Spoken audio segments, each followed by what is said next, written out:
Pemirsa, terima kasih Anda masih menyaksikan Gapai Kemuliaan dalam episode orang tua. Anak ya adalah amanah bagi orang tua.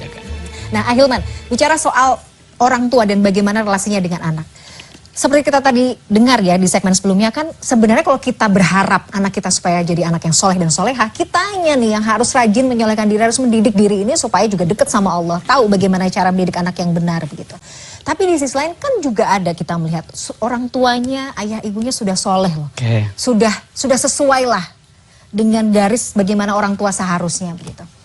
Tapi ya qadarullahnya anaknya jadi susah diatur, anaknya ini jadi susah banget diatur dan jauh dari harapan kedua orang tuanya. Bagaimana kita menjelaskan hal ini?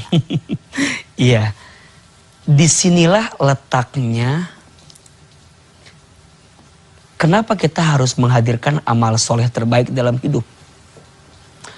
Amal soleh itu dilakukan karena kita ingin mendapatkan pahala terbaik di hadapan Allah Subhanahu wa ta'ala.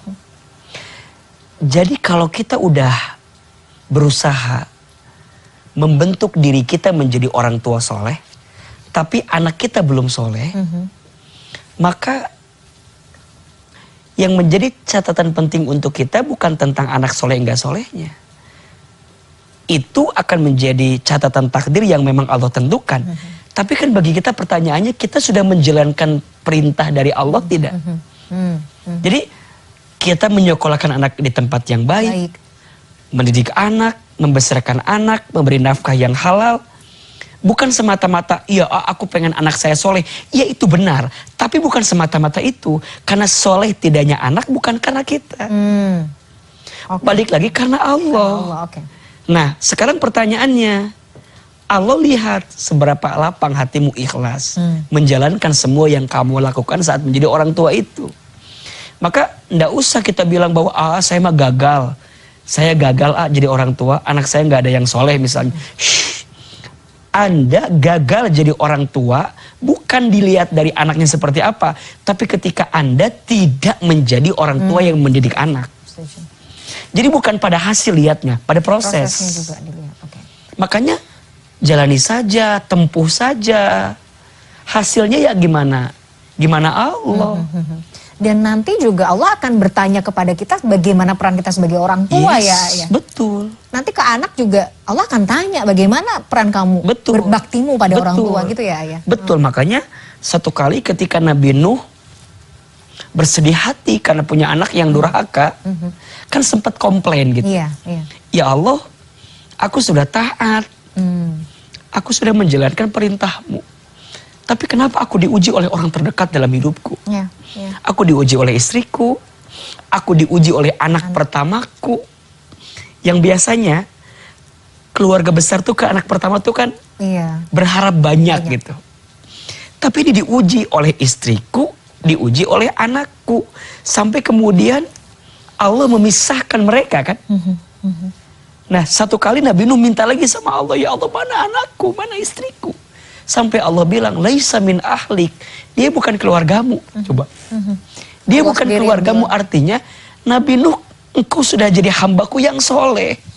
Adapun anakmu belum bisa menjadi anak yang soleh dan tidak soleh, bukan lagi tanggung jawabmu. Kamu sudah menjalankan perintahku dan engkau menyerahkan semua kepada Allah.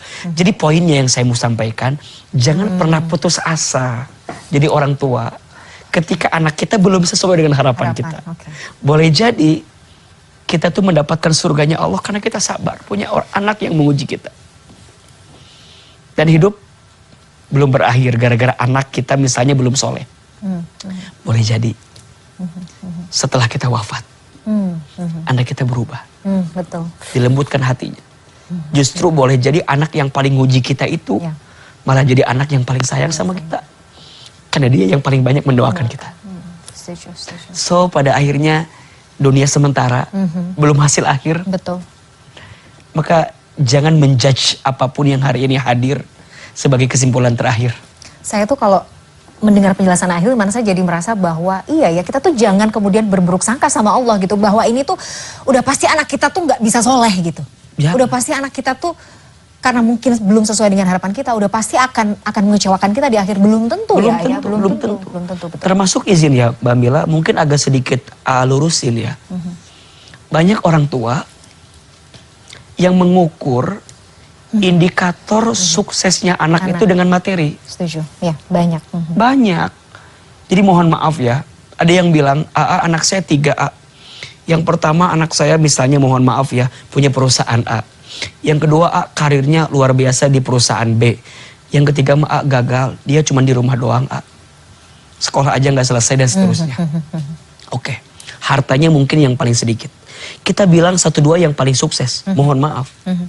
Boleh jadi anak ketiga yang secara urusan dunia mungkin tidak ada, tapi boleh jadi dia yang paling sayang sama kita.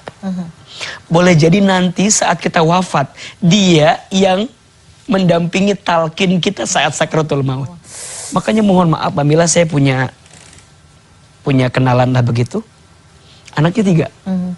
1 di Amerika, 2 di Inggris, 3 di Australia. Ketika meninggal, tidak ada satupun yang bisa datang. Apakah itu sukses? Apakah itu sukses? Rasanya tidak. Bukan itu. Sukses itu, kalau kita punya anak, saat kita nanti sakratul maut, dia bimbing talqin kita.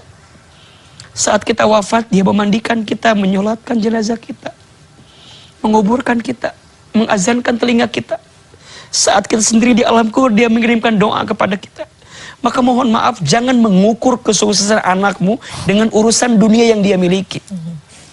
Agar kita tak terperangkap gitu dengan dunia yang sementara ini gitu. Kisah lain Mbak Mila izin ya. Satu kali saya punya kenalan Mbak Mila ini luar biasa. Orang baik sekali. Satu ketika saya tersentak hati ditelepon pagi-pagi oleh sekretarisnya. Ternyata beliau meninggal. Assalamualaikum Ustadz, salam. Saya sekretaris Bapak Fulan. Saya ingin kasih kabar ke Ustadz, innalillahi wa inna ilaihi raji'un. Siapa yang meninggal? Bapak meninggal.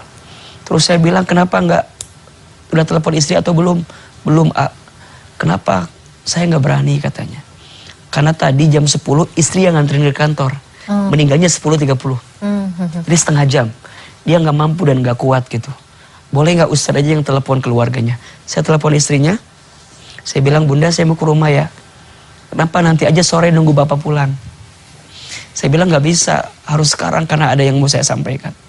Singkat cerita saya sampai ke rumah, ketemu sama istrinya, saya masuk ke dalam rumah. Saya bilang, Ibu, yang sabar ya, yang tabah ya. Bapak meninggal, Bapak wafat. Istrinya kaget, teriak, sok. Saya bilang, Ibu yang sabar, yang tabah. Terus saya bilang, anak Ibu di mana? Dia punya anak 3. 1 SMA, 2 SMP, 3 SD. 2 laki-laki, 1 perempuan. Saya bilang, izin Ibu, anak yang pertama ada di mana? Coba Ustaz telepon. Saya telepon. Ada bunyi telepon. Di atas ada bunyi handphone. Berarti dia lagi di kamar kan? Saya datang ke atas ke kamar, saya ketuk pintu. Diketuk gitu.